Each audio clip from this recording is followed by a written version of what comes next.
안녕하세요. 저희는 공유일기 서비스를 개발하게 된 멜로 다이어리 팀입니다. 지금부터 멜로 다이어리 팀 최종 발표를 시작하겠습니다. 네, 발표 순서는 프로젝트 개요, 팀 소개, 수행 절차 및 방법, 그리고 결과, 회고 순으로 하겠습니다. 먼저 멜로 다이어리는 멜로디와 다이어리를 합친 단어로 일기, 음악, 친구가 결합된 웹 서비스입니다. 멜로 다이어리는 여러 긍정 효과를 불러일으키는데요. 현대인들의 일상 속에서 놓치기 쉬운 자기 성찰의 기회를 제공할 것입니다. 또한 음악을 통해 그때의 감정을 고스란히 담아 치유 효과가 있으며 더 나아가 소셜 네트워크를 활용해 서로 소통하고 공감대 형성하는 것을 기대하고 있습니다. 마지막으로 자신의 감정과 경험을 기록함으로써 시간이 지났을 때 그 기록이 소중한 자산으로 남게 될 것입니다. 프로젝트에서 사용한 주요 스킬 및 라이브러리는 다음과 같습니다. 백엔드에서는 Node.js, 익스프레스, 타입스크립트를 주로 사용하였고, 프론트엔드에서는 리액트와 타입스크립트를 사용하였습니다. 플로우는 다음과 같은데요.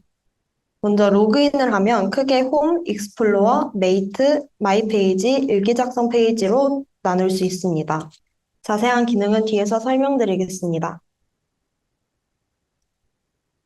UI는 피그마에서 작업하였고, 각 페이지마다 디스크립션을 남겨서 해당 페이지의 각 기능들에 대해 명시해 놓았습니다. 덕분에 개발할 때 기능에 대해서 헷갈리지 않을 수 있었습니다. 주요 기능으로는 앞서 말씀드렸다시피 일기를 음악과 함께 기록하고 사용자들과 공유할 수 있는 기능입니다. 오늘의 이모지를 통해 달력을 꾸미고 음악을 함께 들으며 일기를 확인할 수 있습니다. 저희 멜로다이리 팀은 프론트엔드 3명, 백엔드 2명으로 구성되어 있습니다. 각자 맡은 역할은 다음과 같습니다. 일정으로는 먼저 주제를 선정한 후에 일주일 동안 기획 및 설계하는 시간을 가졌습니다. 이후 3주 반 동안 개발하고 마지막 일주일은 코드를 마무리하고 자료 정리하는 시간을 가졌습니다. 개발에 들어가기 앞서서 저희는 먼저 백로그를 상세하게 작성하였고 이에 따라서 GitHub도 관리하였습니다. 이제 저희 프로젝트 기능에 대해 설명드리겠습니다. 이 화면은 랜딩 페이지로 처음 사이트를 들어갔을 때 나오는 화면입니다. 이 버튼을 클릭하게 되면 회원가입 페이지로 이동하거나 상단의 로그인 버튼을 눌러서 로그인을 할 수 있습니다. 회원가입 및 로그인은 구글, 카카오, 네이버를 통해 가능하며 이미 가입된 계정일 경우에는 모자창을 띄워서 로그인을 가능하게 합니다. 다음은 사이드바입니다. 로그인을 완료하게 되면 다음과 같은 홈 화면이 뜨는데 왼쪽 사이드바를 통해 페이지 간 이동이 가능합니다. 홈, 익스플로어, 메이트, 마이 페이지로 이동할 수 있습니다. 다음은 홈 화면입니다. 홈 화면에서는 이 캘린더와 플레이리스트와 다이어리를 확인할 수 있습니다. 이 캘린더에서 해당 날짜에 쓴 일기의 이모지가 달력에 표시되고 미래 날짜는 회색 원으로 표시되게 됩니다. 상단의 드롭다운을 통해서 월간 이동이 가능합니다. 플레이리스트에서는 일기에 추가한 노래 목록이 표시되고 페이지네이션으로 구현하였습니다. 그리고 최초의 경우에는 추가한 노래가 없기 때문에 일기에 음악을 추가해보세요 라는 문구가 뜨게 됩니다. 다이어리에 표시되는 뮤직바에서는 재생, 일시정지, 구간이동, 볼륨 조절 기능이 제공됩니다. 뮤직바는 유튜브 아이프레임 API를 사용하였고 동적으로 로드되게 구현하였습니다. 컴포넌트가 마운트되었을 때 API를 로드하고 언마운트 될 때 플레이어와 인터벌을 정리하여 메모리 누수를 방지하였습니다. 다이어리 상단 왼쪽에 확장 버튼을 통해서 확장을 할 수 있고 확장을 했을 때만 이 댓글 기능이 보이게 됩니다. 그래서 확장을 해서 여기서 좋아요를 누르고 댓글을 쓰고 수정 및 삭제가 가능합니다. 다이어리도 마찬가지로 수정과 삭제가 가능합니다. 다음은 헤더입니다. 헤더에서는 사용자를 검색하거나 일기를 작성하는 페이지로 넘어갈 수도 있고 아니면은 좋아요가 눌리거나 댓글 달렸을 때 알림이 뜹니다. 그 알림 기능도 헤더에 있고 상단에서 로그아웃도 함께 할 수 있습니다.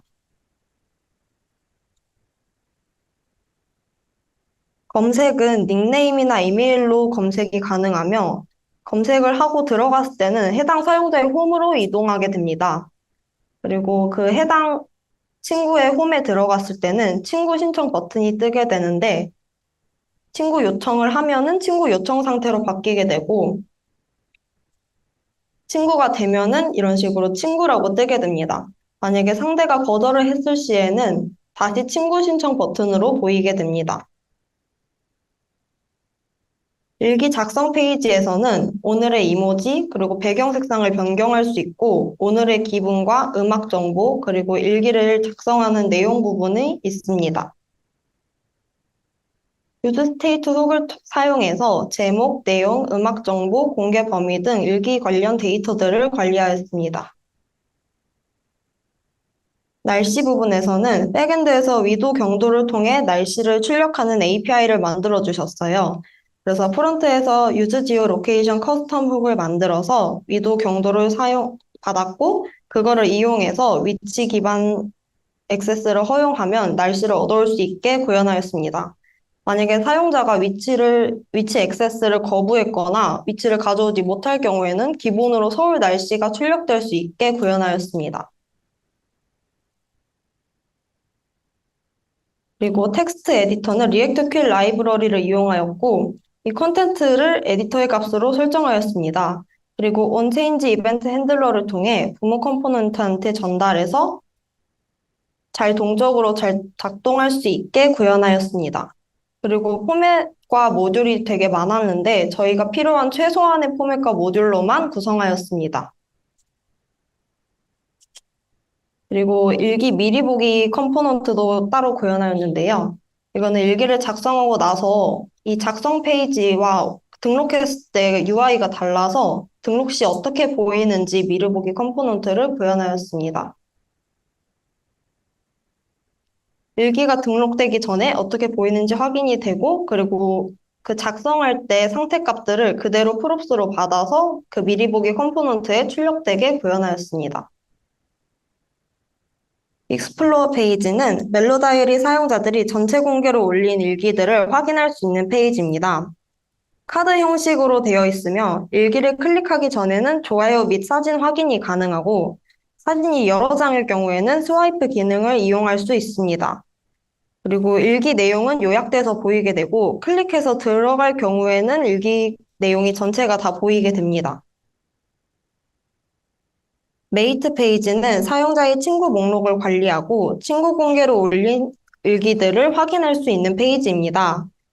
이 페이지에서 친구 요청이 오면 수락 및 거절이 가능하고 친구 목록이 있기 때문에 프로필을 선택하여 바로 들어갈 수 있습니다. 마찬가지로 여기서도 다이어리를 클릭하면 그 다이어리로 이동하게 됩니다. 다음은 마이 페이지입니다. 마이 페이지에서는 전체 일기 조회, 기분 그래프, 플레이리스트, 그리고 닉네임 변경과 회원 탈퇴가 가능합니다. 전체 일기를 조회하는 부분에서 카드 컴포넌트를 별도로 분리하여 맵 함수로 호출하였습니다. 손쉽게 일관된 UI를 구현하고 데이터를 관리할 수 있었습니다. 그리고 하나의 컴포넌트에는 날짜, 일기 제목, 날씨, 이모지, 그리고 요약된 일기를 보여줍니다. 그리고 카드 컴포넌트에서 날짜를 출력할 때 타임존을 재설정하였습니다.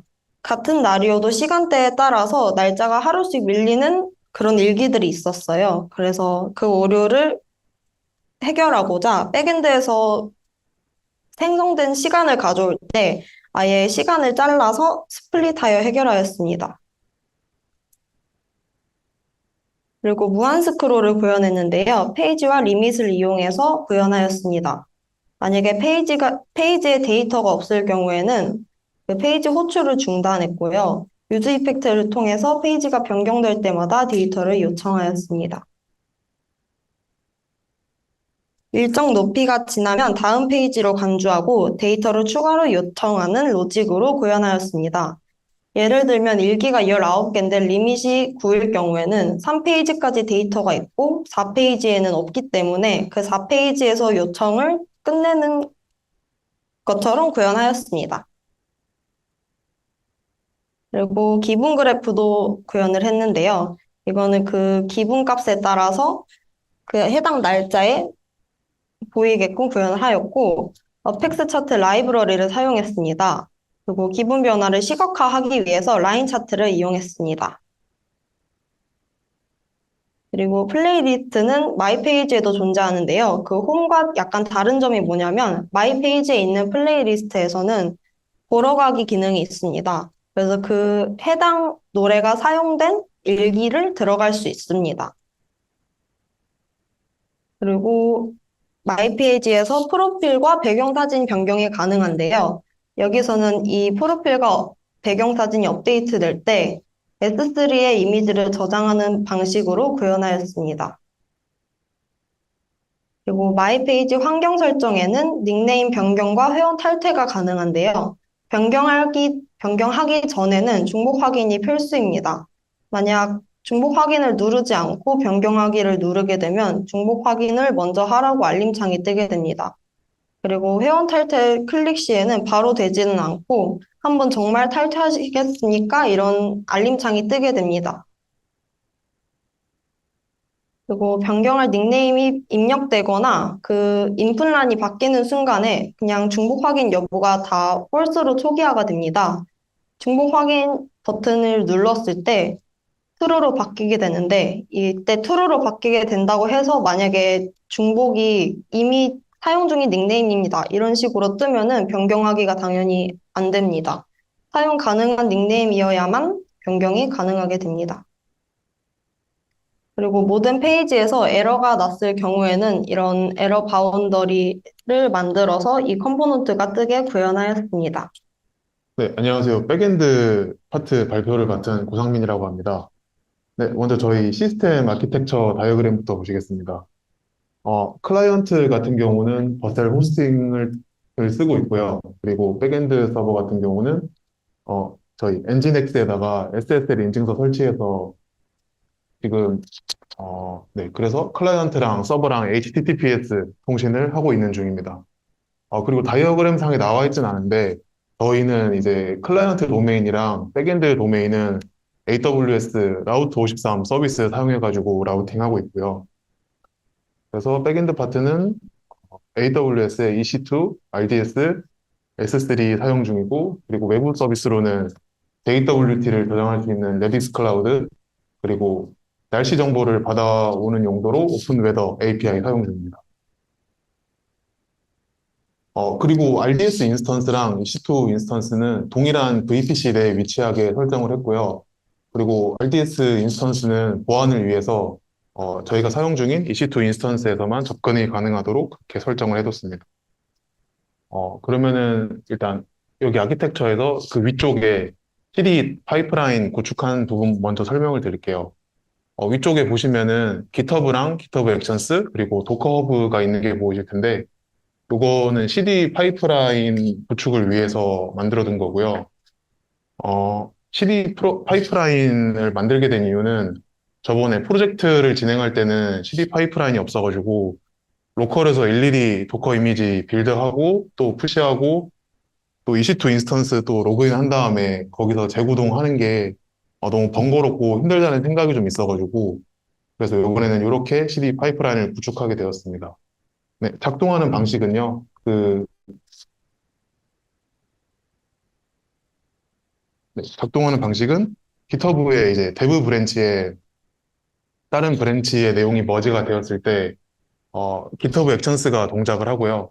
GitHub 액션스가 거기 새로 머지된 내용을 바탕으로 도커 이미지를 빌드하고 그리고 GitHub 시크릿에 있는 제 도커 허브 자격증명을 사용해서 도커 허브의 그 도커 이미지를 푸시하게 됩니다.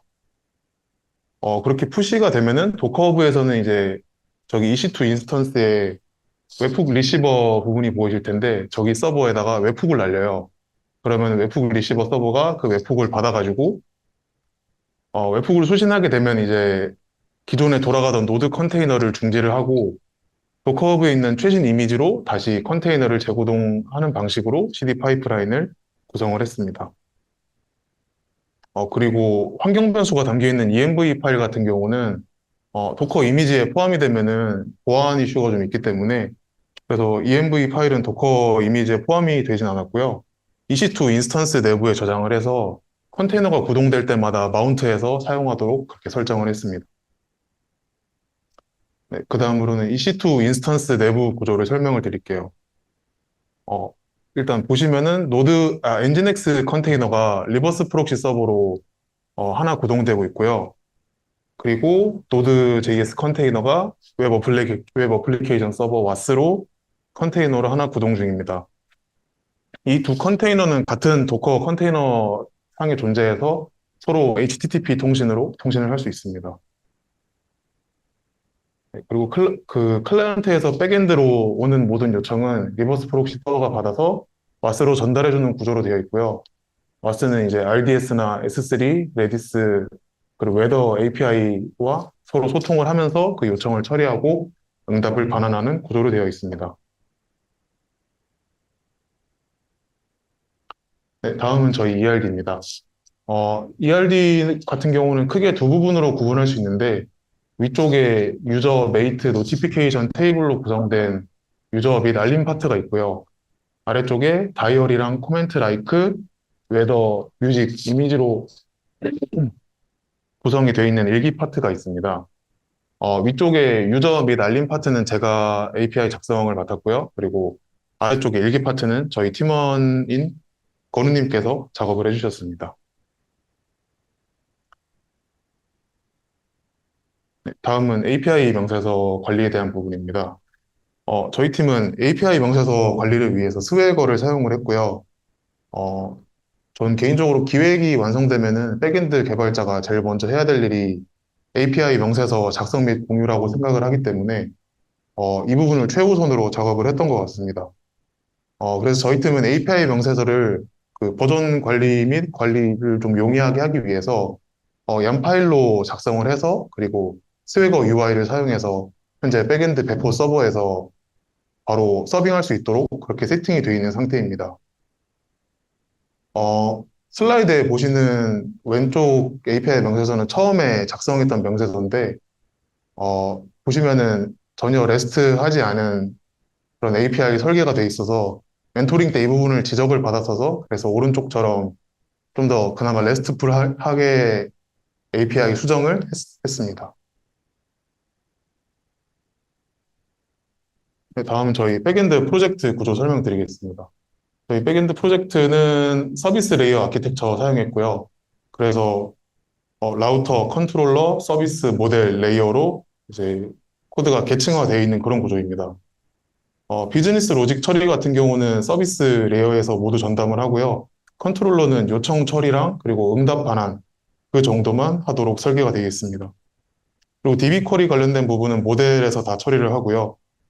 그리고 네, 다른 부분들은 네, 뭐 컨트롤러 미들웨어 뭐 설정 정도 있고 그리고 저희 프로젝트 작업할 때 코드 일관성을 위해서 ESLint 그리고 프리티어 사용했습니다.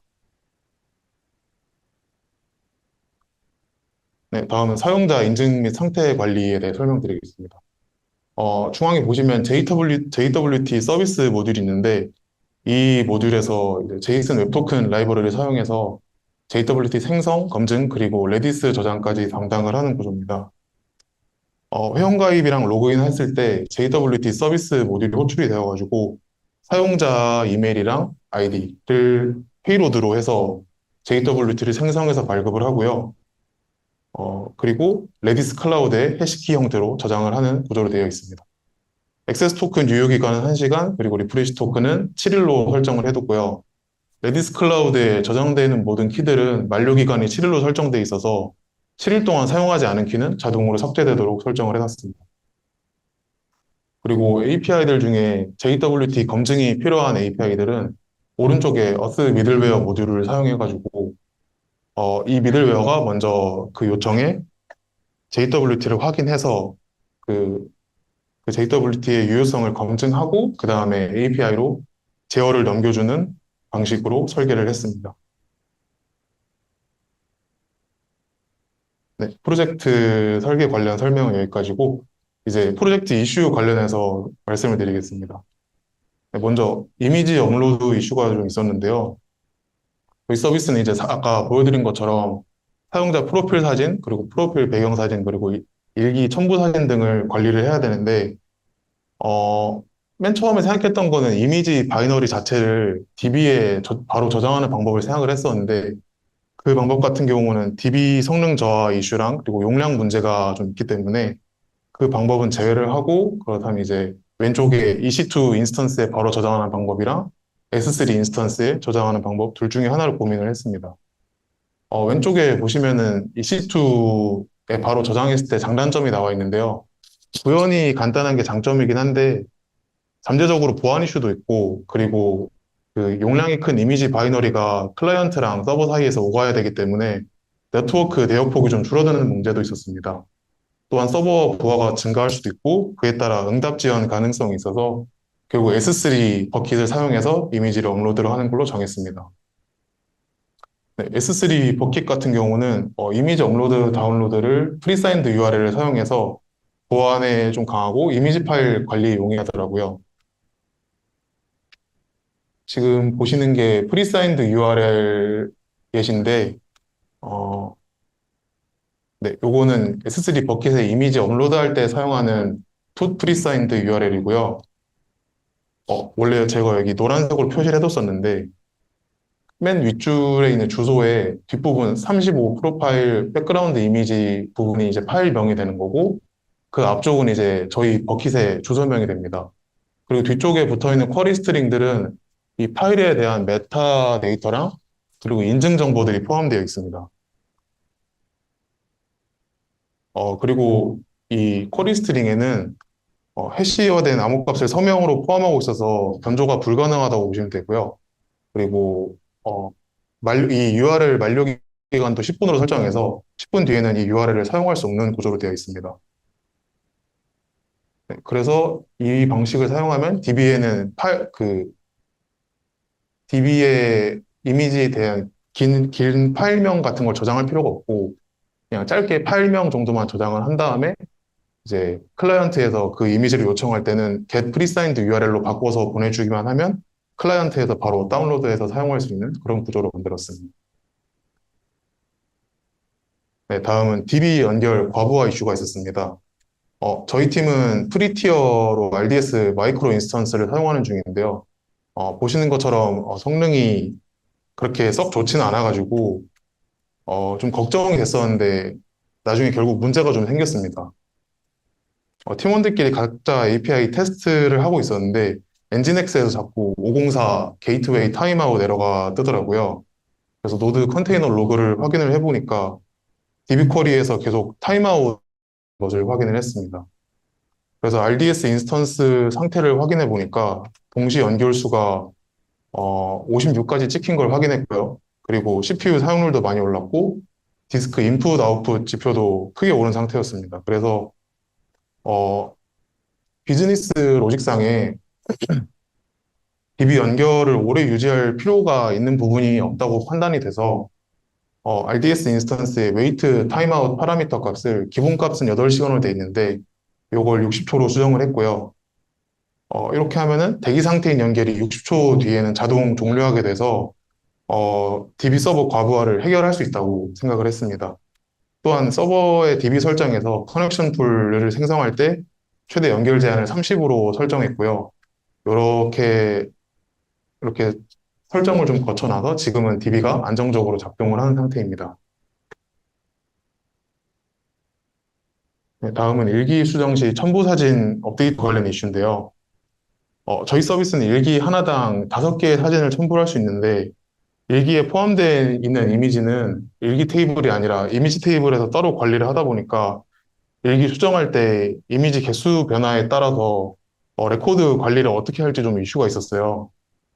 이 부분 같은 경우는 처음 설계할 때는 일기를 수정할 때 기존 레코드들을 다 지우고 그리고 새로 만드는 방식을 선택했었는데 그런 방식은 좀 리소스 낭비가 있다고 생각을 해서 변경된 부분만 수정하도록 로직을 변경했습니다. 이때 사진의 개수가 줄어드는 경우를 감안해서 insert on duplicate key update 문을 사용해서 이미 존재하는 레코드는 수정하고 그리고 존재하지 않는 레코드는 새로 삽입하도록 구현했습니다.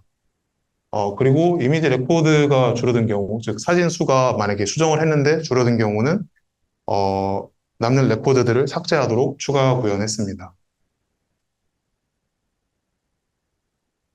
다음은 댓글의 멘션 관련 이슈인데요.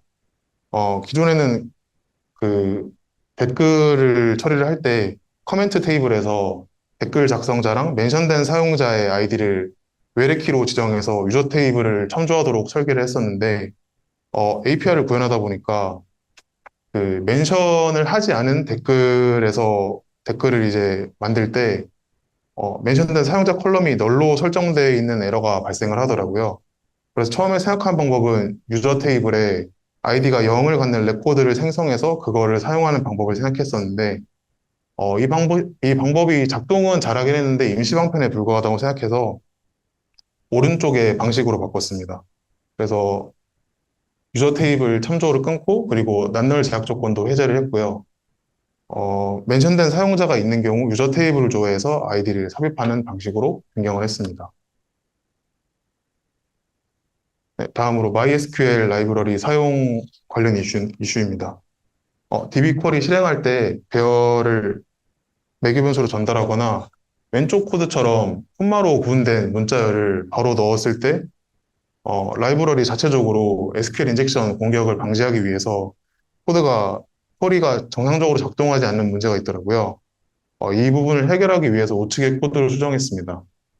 우측의 코드는 이제 플레이스 홀더를 들어갈 매개 변수의 개수만큼 따로 만들고 그 다음에 네, 쿼리 실행할 때 매개 변수로 들어갈 아이디들을 각자 넣어주는 방식으로 이렇게 수정을 했습니다. 네, 마지막 이슈는 알림 기능 구현 관련 이슈인데요. 알림 기능을 구현할 때 어떤 방식을 사용할지 고민을 좀 했었고, 이 세 가지 방식 정도가 괜찮은 것 같아서 세 가지 정도 추려봤습니다. 알림 API 방식은 보시는 것처럼 클라이언트가 알림 API 호출해서 그 현재 읽지 않은 알림들을 받아오는 그런 방식이고요. 폴링은 클라이언트가 서버에 주기적으로 요청을 보내서 읽지 않은 알람이 있는지 그렇게 확인하는 방식입니다. 그리고 SSE 서버 센트 이벤트 방식은 서버가 클라이언트에 반방향 연결을 설정을 해서 서버 측에서 알림이 생성될 때마다 클라이언트로 일방적으로 푸시를 해서 알림을 업데이트하는 그런 방식입니다. 표에서 보시는 것처럼 폴링 방식은 되게 어중간한 성능을 보여주고요. 그래서 알림 API랑 SSE 방식 둘 중에 하나 선택을 하려고 했었는데 저희 서비스가 그렇게 높은 실시간성을 필요로 한다고 생각하진 않아서 그래서 알림 API로 방식을 결국 사용을 했고요. 네, 그리고 알림을 생성하는 방식은 DB에서 DB 트리거를 사용해서 구현을 했는데 이 트리거는 메이트랑 다이어리 그리고 커멘트 라이크 테이블에서 새 레코드가 삽입되거나 삭제될 때 그때 노티피케이션 테이블에 바로 그에 맞는 알림을 생성할 수 있도록 DB 트리거를 설정해서 사용했습니다.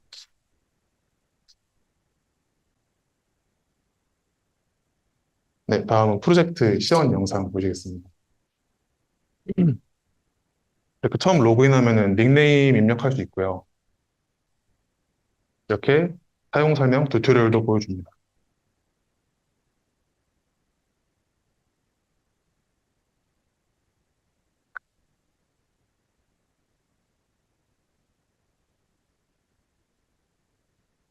네, 위쪽에 크리에이트 다이어리를 눌러서 일기를 작성할 수도 있고요.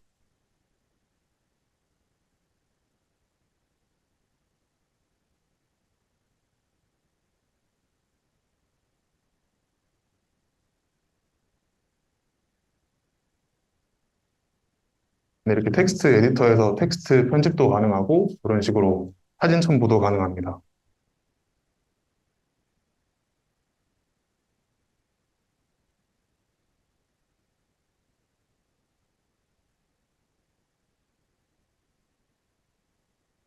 그런 식으로 음악을 넣고 싶은 경우에는 음악 부분에 그 아티스트명, 노래명, 그리고 유튜브에 있는 음악 링크를 입력하면 일기를 작성했을 때 저기 링크에 있는 정보들이 밑에 있는 뮤직바로 들어가게 됩니다. 네, 보시면 이런 식으로 뉴진스의 버블검 노래가 이제 등록이 되게 됩니다.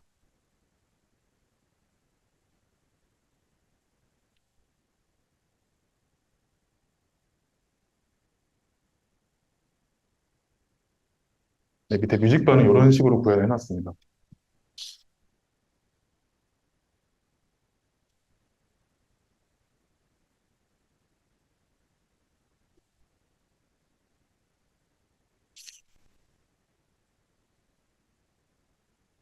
이런 식으로 친구나 다른 유저들을 멘션을 할 수도 있고요.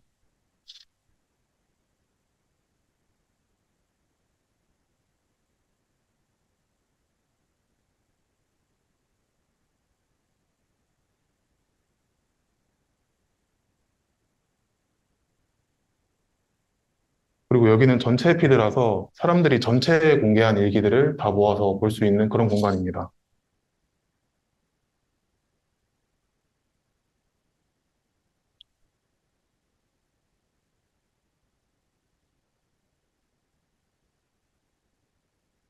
네, 이런 식으로 다른 유저의 페이지에 가서 친구 요청을 할 수도 있고요.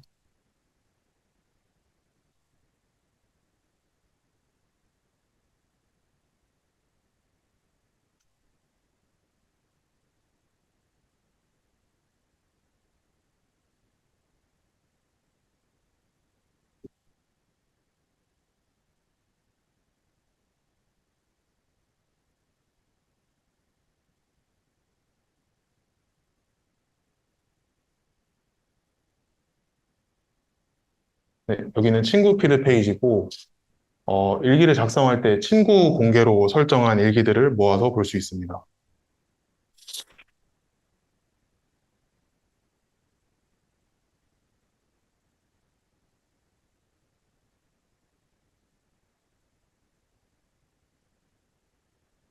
네, 그리고 여기는 마이 페이지고, 마이 페이지에서 프로필 사진 변경, 그리고 마이 페이지 배경 사진 변경까지 가능합니다.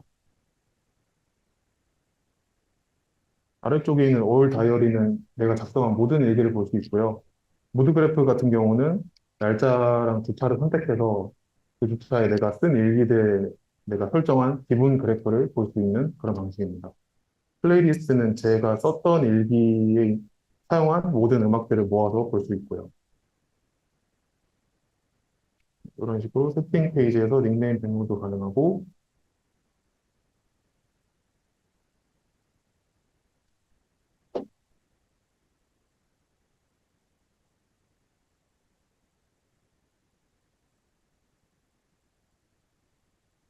위쪽에 알림을 누르면 이렇게 알림도 확인할 수 있습니다.